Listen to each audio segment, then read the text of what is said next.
ಇದರ ಇಂಟ್ರೆಸ್ಟಿಂಗ್ ವಿಚಾರ ಅಂತಂದರೆ ಅದು ಮುಂದುವರೆದ ಭಾಗ. ಸೊ ಸಿನಿಮಾದಲ್ಲಿ ಆ್ಯಕ್ಟ್ ಮಾಡೋಕ್ಕಾಗಲಿಲ್ಲ, ಬಟ್ ಅವರ ಜೊತೆ ಬಿಗ್ ಬಾಸ್ ಮನೆಗೆ ಅಂದರೆ ಈ ಜರ್ನಿಲಿ ಭಾಗಿಯಾಗುವಂಥದ್ದಿತ್ತು. ಸೊ ಪರ್ಟಿಕ್ಯುಲರಾಗಿ ಸುದೀಪ್ ಸರ್ ಬಿಗ್ ಬಾಸ್ ಜರ್ನಿನ ಎಂಡ್ ಮಾಡ್ತೀನಿ ಅನ್ನುವಂಥ ವಿಚಾರನ ಹೇಳಿದಾಗ ಆ ಜಾಗದಲ್ಲಿ ನನಗೆ ಹಿಂಗತ್ತಾ, ಇವಾಗ ಸುದೀಪ್ ಸರ್ ಇದ್ದಾಗಲೇ ನಾನು ಹೋಗಿ ಬಂದ್ಬಿಟ್ಟೆ ಅಪ್ಪ ಸೀಸನ್ಗೆ. ಸೊ ನನಗೆ ಖುಷಿ ಇದೆ ಅವ್ರ ಜೊತೆ ಒಂದು ಸ್ಟೇಜ್ ಶೇರ್ ಮಾಡೋದಿರ್ಬೋದು. ಅವ್ರು ಬಂದಾಗೆಲ್ಲ ಒಂಥರ ಗೂಸ್ ಬಾಂಬ್ಸ್ ನನಗೆ.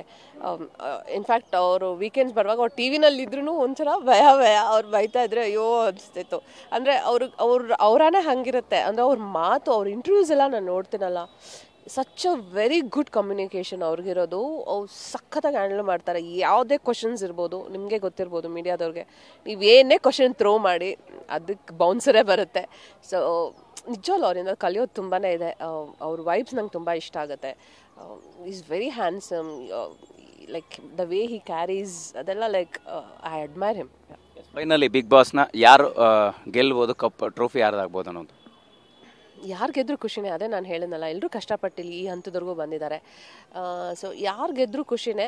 ಯಾರು ಗೆಲ್ತಾರೆ ಅಂತ ಹೇಳಿದ್ರೆ ಅವ್ರ ಅಮೌಂಟಲ್ಲಿ ನಂಗೆ ಒಂದು 50% ಶೇರ್ ಮಾಡಿದ್ರೆ ಹೇಳ್ತೀನಪ್ಪ. ನಾನು ಅದೇ ಅಂತೀನಿ, ಮೇಡಮ್ ತ್ರಿವಿಕ್ರಮ್ಗೆ ಸಪೋರ್ಟ್ ಮಾಡಿ, ಭವ್ಯಕ್ಕೆ ಸಪೋರ್ಟ್ ಮಾಡಿ ಅಂತ ಹೇಳ್ತಾ ಇದ್ರು. ನಾನು ಅಂದರೆ ಒಬ್ಬರು ಸಪೋರ್ಟ್ ಮಾಡಿ ಇನ್ನೊಬ್ಬರು ಸಪೋರ್ಟ್ ಮಾಡಿಲ್ಲ ಅಂದರೆ ತಪ್ಪಾಗುತ್ತೆ. ಯಾಕಂದರೆ ನಾವೆಲ್ಲ ಒಟ್ಟಿಗೆ ಇದ್ದವರು. So I can't do partiality, ಅವ್ರು ಗೆಲ್ಲಬೇಕು ಇವ್ರು ಗೆಲ್ಲಬೇಕು ಅಂತೆಲ್ಲ. ಸೊ ಮೋಸ್ಟ್ಲಿ ನೆಕ್ಸ್ಟ್ ಇನ್ನೊಂದ್ಸಲ ಅವ್ರು ಏನಾದ್ರು ಕೇಳಿದ್ರೆ ಆ ಥರ ಹೇಳ್ತೀನಿ, 50% ಶೇರ್ ಕೊಡೋಂಗಿದ್ರೆ ಸಪೋರ್ಟ್ ಮಾಡ್ತೀನಿ ಅಂತ. ಮೋಸ್ಟ್ ಆಫ್ ದೆಮ್ ಲಕ್ ಮೇಲೆ ಉಳಿದಿರೋದಲ್ಲಿ, most of them. I don't want to ಹೆಸರು ಹೇಳೋದಕ್ಕೆ ಇಷ್ಟಪಡಲ್ಲ, but most of them by luck. ಹಾಗಾದ್ರೆ ಇವ್ರನ್ನ ಬಿಟ್ಟು ಯಾರು ಇರಬೇಕಿತ್ತು ಅಂತ ಅನಿಸ್ತದೆ? ಯಾರನ್ನ ಬಿಟ್ಟು ಅಂದರೆ ಎಫರ್ಟ್ ಮೇಲೆ ಇರೋರಾಗಿದ್ರೆ ಯಾರು ಇರಬೇಕಿತ್ತು? ಇವರೆಲ್ಲ ಲಕ್ಕಲ್ಲಿ ಇರೋದು ಅಂತ ಹೇಳಿದ್ರೆ. ಆ್ಯಕ್ಚುಲಿ ಯಮುನಾ ಅವ್ರು ಫಸ್ಟ್ ವೀಕ್ ಎಲಿಮಿನೇಟ್ ಆದ್ರಲ್ಲ, actually she had very good calibre.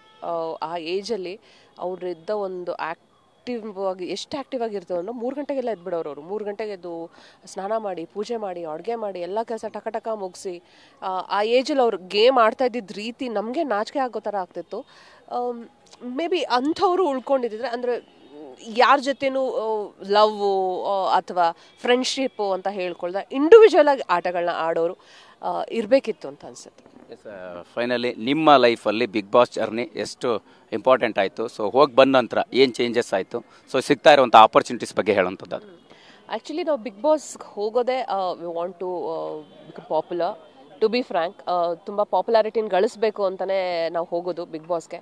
ಅದಂತೂ ಖಂಡಿತವಾಗ್ಲೂ ಆಗಿದೆ. ನಾನು ಅದೇ ಹೇಳ್ತೀನಿ, ನಾನು 20+ ಇಯರ್ಸಿಂದ ಇಂಡಸ್ಟ್ರಿಯಲ್ಲಿದ್ದೀನಿ. ಯಾವ ಮೀಡಿಯಾಗೂ ನಾನು ಇಷ್ಟೊಂದು ಇಂಟರ್ವ್ಯೂಸ್ ಕೊಟ್ಟಿದ್ದೇ ಇಲ್ಲ ಲೈಫಲ್ಲಿ. ಬಿಗ್ ಬಾಸಿಂದ ಬಂದಮೇಲೆ ಎಕ್ಸ್ಪೋಜರ್ ತುಂಬ ಸಿಕ್ಕಿದೆ. ಸೊ ಎಕ್ಸ್ಪೋಜರ್, ಇವಾಗ ಒಬ್ಬ ಕಲಾವಿದನಿಗೆ ಎಕ್ಸ್ಪೋಜರ್ ತುಂಬ ಮ್ಯಾಟ್ರ್ ಆಗುತ್ತೆ. ನಾನು ಅದೇ ಹೇಳ್ತೀನಿ, ದುಡ್ಡನ್ನು ಹೇಗೆ ಬೇಕಾದ್ರೂ ಸಂಪಾದನೆ ಮಾಡ್ಬೋದು, ಕೀರ್ತಿನ ಗಳಿಸೋದು ತುಂಬ ಮುಖ್ಯ ಆಗುತ್ತೆ. ಸೊ ಆ ಕೀರ್ತಿ ನನಗೆ ಸಿಕ್ಕಿದೆ ಅನ್ನೋ ಖುಷಿ ನನಗೆ ಖಂಡಿತವಾಗ್ಲೂ ಇದೆ. ಥ್ಯಾಂಕ್ ಯು ಹಂಸ ಅವರೇ, ಆಲ್ ದಿ ಬೆಸ್ಟ್, ಒಳ್ಳೆಯದಾಗಿ. Thank you sir. ಇದಿಷ್ಟು ಇಡೀ ಬಿಗ್ ಬಾಸ್ ಜರ್ನಿ ಹಾಗೆ ಸಿನಿಮಾ ಜರ್ನಿ ಬಗ್ಗೆ ಮಾತನಾಡಿರ್ತಕ್ಕಂಥ ಹಂಸ ಅವರ ಮಾತಾಡಿರ್ತಕ್ಕಂಥದ್ದು. ಕ್ಯಾಮ್ರಾ ಪರ್ಸನ್ ರವಿಕುಮಾರ್ ಜೊತೆ ಮಾಲ್ತೇಶ್ ಚೆಗ್ಗಿನ್, TV9 ಬೆಂಗಳೂರು.